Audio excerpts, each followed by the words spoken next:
I'm Mara Webster with In Creative Company, and today I'm thrilled to be talking about the Netflix series Wayward, and I'm joined today by cast members Toni Collette and Sarah Gadon, along with creator, writer, showrunner, and actor Mae Martin. And Mae, in starting and talking about the ethos of this show, there's something so interesting about exploring the idea of teenagers who have such a strong sense of identity and self almost, and that actually it's in adulthood that you make compromises because of society and the structure of it. And I was interested in how you wanted to really use these two different tangents of seeing kids go through this academy from day one and then the after effect of adults out in a community later on to really explore that. Yes, well, I remember being a teenager and having a really, I don't know if you did, and having a really visceral sense of injustice at the world and like really seeing the hypocrisy, and I think all young people do, and then we kind of gaslight them out of it and are like, oh yeah, but you know, you'll lose that idealism and you have to participate in the world. And I remember, especially with my friendships at that age, just grasping onto like a life raft of, you know, and everything that seemed insane except us. And so I wanted to capture that, and then also, yeah, do this dual narrative of kind of showing the flip side and what happens if you do compromise and make sacrifices in order to have the life that you want, and where that can lead you. And it's so interesting. And for you, Toni, in playing Evelyn, she's almost an antithesis of herself, and there's these kind of opposing things where she really wants to do something good and she really wants to create a better community and make a difference in lives, but the actions in how she does it are kind of morally reprehensible at times. And I was interested in just playing a character and finding that juxtaposition of such good intent, but the actions all being completely misdirected. Well, that's why it was so much fun. Yeah. Everything's conflicted, and she's so narcissistic that she can justify all of it, you know. It is a fun day at the office. Yeah, I was intimidated at first. I mean, I was like totally fascinated, but I was like, how do I actually do this? And that because the tone is kind of very original and specific and movable in a way, it was really, once I got here and got into it, I kind of was able to make more informed decisions, just kind of feeling the world out. No, that makes sense. And, you know, Sarah, with your character, she grew up in this town and went to the academy and has repressed so much of the memory from that time and really just looks at it as a good thing. And I was interested in just, you know, building this character and finding this journey where you get to kind of gradually peel back the layers of the onion, and what does the idea of rediscovering your own memories do to you? Well, at the time I was 6 months postpartum, so I was also very much in a period of figuring out who I was again and how I worked again, and it was like a putting back together of myself in a lot of ways. And so I really related to Laura in terms of trying to understand who she is, what happened to her, and I think she's also really driven by this notion that she's about to have a child and she's about to become a parent, and she doesn't want to do it the way that she experienced as a child, and she's driven by trying to change that cycle, and you know, of course, she is kind of perverted by her past and and the trauma that she hasn't dealt with, and so yeah, that's the cycle of life. I think those are things driving me. I mean, Mae, one of the things that's so interesting in how you've explored this entire story is it's not just a case of saying, look, everything that the school does is terrible and it's all bad and it's all harmful. You actually also see moments where students feel like they're getting things out of it and they feel like they're growing in different ways from it. And I was interested in how you really wanted to play in that gray area and have more of a layered discussion through the story. Yeah, I did a ton of research into the troubled teen industry and its genesis, which a lot of these institutions came from cults in the 1970s, like Synanon and self-help cults that really offered a legitimate solution to a lot of the anxieties that people were experiencing at that time. And it really, you know, on the surface, it seemed like all those tenets were so sound, you know, self-expression, a community and chosen family, and so yeah, nothing's ever black and white. Those are great ambitions, but then it's always just maybe human nature that you get some exploitative narcissist, or you know, and there's always more of those people, you know. I found it so interesting with Evelyn to look at the different ways that she controls people and even just the way she speaks. Sometimes she doesn't let anyone finish a sentence, and sometimes she leaves space when she wants them to fill it. You know, she's very tactile and you know, kind of touchy with people at certain moments and acerbic at other times. And as you were kind of working with the scripts, how did you find the different spaces of where you felt like she was going to go in different directions?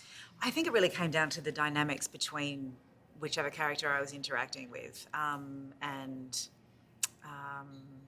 That, you and Lila, that relationship was so poignant. I thought, like that scene with her hands and stuff. You really feel how much Lila would be desperate for that type of care, you know, and how desperate Evelyn is to give it too. Like it doesn't. Yeah, I mean, the thing is, Evelyn, with somebody like that who's in a position of power like that, you kind of, and she would want this, to have people assume that you have it all together. But the reason she's constructed this entire environment and this way of existing and healing is because of her own trauma. And so as the story unfolds, so does she, and it all becomes a little bit explosive. And there's moments where you can kind of tell, oh, she's been through this before because, you know, this school's been running for decades. And so when there's a student mutiny, she's not shocked, she's not surprised. And was that something that you kind of like picked up very quickly from the writing of, you know, she's not going to be reactionary in moments like this? The writing was very clear. I mean, just at the beginning with the tone, I was a little unsure, but in a beautiful way, because some of it, as we were talking about, is hilarious. And obviously it's upsetting and moving and things that should not be. So, but it, you know, as time went on, as I said this before, it's a post-lunch situation. My mind is falling apart. But I think any character, the more you inhabit them, the clearer everything is. Like you don't even question how to play it in the end because it just seems kind of obvious, and we have the beauty of the script to start with. And with the two of your characters, you know, there's such a foundation to their relationship, but then they kind of both end up in these spaces where they're being careful about what they're telling the other person. And I was just interested in kind of shaping that really interesting space where they're learning more truths about each other, but they're also withholding more from each other at the same time. Yeah, I think I mean, Laura is definitely withholding and can be very manipulative, but I think she believes she's doing it for Alex's own good and for the sake of their relationship and what they're building. And so I really empathize with her. And then, and then it's Alex's shame about his own violence and not wanting to betray her. Yeah, I really just relate to them. Yeah, I think as much as the teenagers, when, you know, we meet them, they're idealistic and pure in a lot of ways. When you meet Alex and Laura, they're very idealistic at this next phase of their life, which is becoming a family, having a child, and then cosplaying being adults. Yeah. When really there's so much work they need to do on themselves, but they're like, yeah.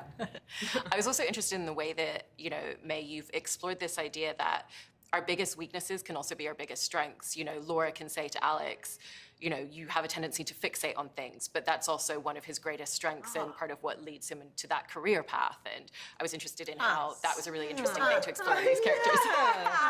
That's a great way to look at that, Mae. I like that.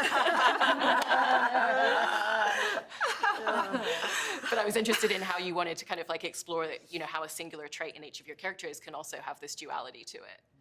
That's a great question. I mean, I guess that happens also with Abby and Lila's characters. That it's, the behaviors of theirs that the adult world thinks are very problematic are also their greatest strengths in a way. I mean, I've definitely found in my career, like the more vulnerable and open I am about my flaws, the more people relate to it and are connected to it. So hopefully it's a human thing. Yeah. And Toni, when you were talking about Evelyn and Lila before, you know, it kind of had me thinking about with her trauma that you were discussing with her mother. Did you feel like there was an element of her kind of trying to create the relationship that she'd wish she'd had, and it's kind of just this continued cycle of, this is what I think it should be more like? It's definitely a continued cycle of what she wants it to be and thinks it should be. She's definitely embodied. I think she's trying to recreate what she created with Laura. I mean, she wants to help people, but it's always got to be in her image, you know.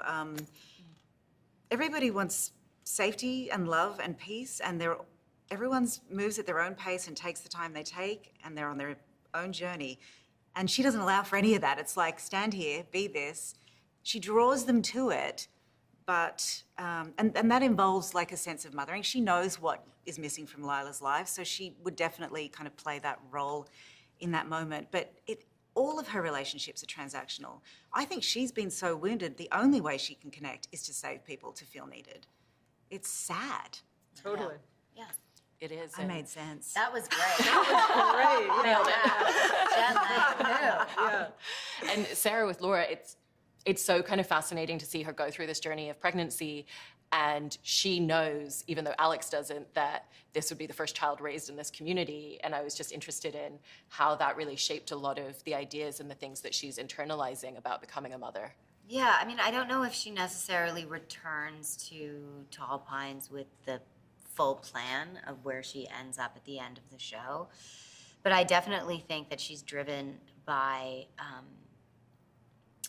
this inability to connect with this unborn baby and this inability to feel a way that she's, you know, quote unquote, supposed to feel as someone who's in the process of becoming a mother. And it's that disconnect that really drives her to figure out what the hell happened to me that led me to this place. And it's that disconnect that makes her want to try and raise this child in this new way and this solution that she thinks she's found. Absolutely. And Leslie, for you, Mae, in talking spoilers about the decisions that all of the characters make at the end, you know, it's so interesting to see Lila choose to leave Abby behind and realize, I actually feel like I'm doing good work on myself at the academy, even though I was fighting it so hard. And, you know, for Alex to make the decision to go back based on, I'm a provider and I need to be there for my child. Yeah. How did you come to the conclusion that those were the decisions that these characters had to make for themselves? Yeah, each one I just tried to be as truthful as possible about how much growth they'd gone through and what they'd be actually capable of doing in terms of bravery. And I think Alex is, his need to be accepted and his fear of leaving Laura and losing that future is so potent, even though he has so much shame and knows that what he should be doing. But and Lila, just that wound is too great. And but good for Abby, I think. Yeah. You've all done such a wonderful job with the series, so thank you so much for Thank talking you about so it. I much. appreciate it. Thank you. Thank you.